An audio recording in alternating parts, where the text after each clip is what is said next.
World best viewers अस्सलाम वालेकुम। अल्लाह ताला आपके घरों में ढेरों ढेर रहमतें बरकतें नाजिल फरमाए और आपकी जायज़ ख्वाहिशात को जल्द अज जल्द पूरा करे।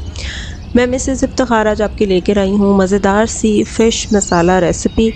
इसको बनाना बहुत आसान है, लेकिन इसमें कुछ टेक्निकल बातें हैं, उनको सीखने के लिए वीडियो को लास्ट तक देखिएगा ताकि आपकी भी फ़िश ऐसी ही मज़ेदार और खुश जायका और खुश शक्ल बन के तैयार हो जाए। तो आइए चलते हैं वीडियो की तरफ। बिस्मिल्लाहिर्रहमानिर्रहीम। यहाँ पे देखिए जी, मैंने 4 मीडियम साइज़ के प्याज लिए और उनको चॉप कर लिया अच्छे तरीके से और इन्हें डाल दिया है एक कढ़ाई में। और चूल्हा मैंने ऑन किया है, दुआ पड़ी है अल्लाहुम्मा अजिरनी मिनन नार, अल्लाह हमें जहन्नुम की आग से बचाए। और 2 कप भर के मैंने इसमें डाल दिए हैं कुकिंग ऑयल के। अब प्याज को इस तरह से हमने ब्राउन करना है कि ये इस तरह से हो जाए और ना तो उसका कलर बहुत ज़्यादा चेंज हो और ना ही बहुत कच्चा फील हो। यहाँ पे मेरे पास है लहसुन अदरक का पेस्ट, जो कि चम्मच भर के मैंने इसके अंदर डाल दिया है 1 टेबल स्पून। ठीक है, वो डालने के बाद फिर से इसको अच्छे से भून लेंगे। जब लहसुन अदरक की अच्छी सी प्यारी सी खुशबू आएगी तो हमने इसमें बाकी मसाले डालने हैं। मसालों में मेरे पास जो चीज़ें हैं वो इस तरह से हैं कि मैंने 1 टेबल स्पून लिया है कुटी हुई मिर्चों का, लाल मिर्चें जो मैंने कुटी हुई इस्तेमाल की हैं।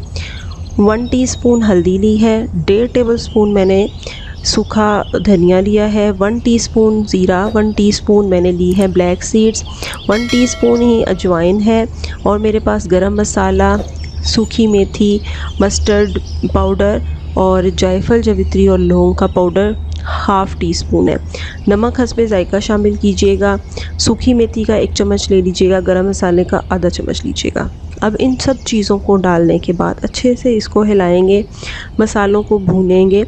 और फिर इसके बाद मैंने इसमें शामिल किए हैं टमाटर मैंने लिए हैं 4 और इन्हें अच्छे से ब्लेंड कर लिया है, पेस्ट बना लिया है। प्याज भी 4 लिए, टमाटर भी 4 लिए। अब इसको मज़ीद 5 से 7 मिनट भूनेंगे और जहाँ फ़ील होगा हल्का सा पानी का छींटा लगाएंगे। अब चलते हैं आज की अच्छी बात की तरफ। नबी करीम सल्लल्लाहु अलैहि वसल्लम ने इरशाद फरमाया कि जो औरत अपने शोहर की ताबेदार हो, इसके लिए परिंदे हवा में इस्तग़फ़ार करते हैं, मछलियाँ दरिया में, फ़रिश्ते आसमानों में और दरिंदे जंगलों में इस्तग़फ़ार करते हैं। सुभान अल्लाह। अल्लाह ताला हमें अपने शोहरों का फरमाबरदार बनाए। यहाँ पे देखें व्यूअर्स, जो मछली है वो डायरेक्ट हमने मसाले के अंदर नहीं डालनी। उससे क्या होता है कि मछली की जो एक ख़ास टिपिकल स्मेल होती है ना, वो आपकी ग्रेवी में आ जाती है, जो कि खाने में अच्छी नहीं लगती है। इसलिए किसी तवे पे हल्का सा ऑयल लें और मीडियम फ्लेम पर मछली को हल्का हल्का फ्राई करना है। ये फुल कुक नहीं होती, इस तरह से हाफ़ कुक होती है। फिर उसके बाद हमने जो मसाला बना के रेडी किया है उन पीसीस को रख दिया हमने कढ़ाई में और हिला लेने के बाद, बहुत ज़्यादा नहीं हिलाना है इसको दम दे देंगे तकरीबन 5 मिनट के लिए। और दम से जब आप इसे खोलेंगे तो एकदम रेडी होगी, इसमें कोई पानी नहीं हमने ऐड किया।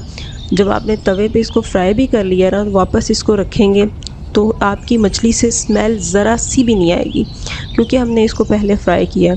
अक्सर लोग जो बग़ैर फ्राई किए मछली का सालन बनाते हैं, उसमें स्मेल रह जाती है। तो इस तरीके से जब आप फ़िश बनाएंगे तो इंशाल्लाह बहुत ही अच्छा रिज़ल्ट आएगा। लास्ट पे नमक वगैरह चेक कर लेंगे और लास्ट पे धनिया डाल देंगे। अगर आपको हरी मिर्चें पसंद है तो वो भी डाल दीजिए और इस तरह से बन जाएगा मज़ेदार सा ज़बरदस्त सा सालन फ़िश का। तो व्यूअर्स, ये थी मेरी अच्छी सी प्यारी सी रेसिपी। दुरूद शरीफ पढ़ते पढ़ते बनाइए, इंशाल्लाह बहुत अच्छी बनेगी। वीडियो को लाइक ज़रूर कर दें, इतनी खुश शक्ल मछली देखने के बाद लाइक करना बनता है। तो मिलते हैं अगली वीडियो में, तब तक के लिए अपना बहुत सारा ख्याल रखें। अल्लाह हाफ़िज़।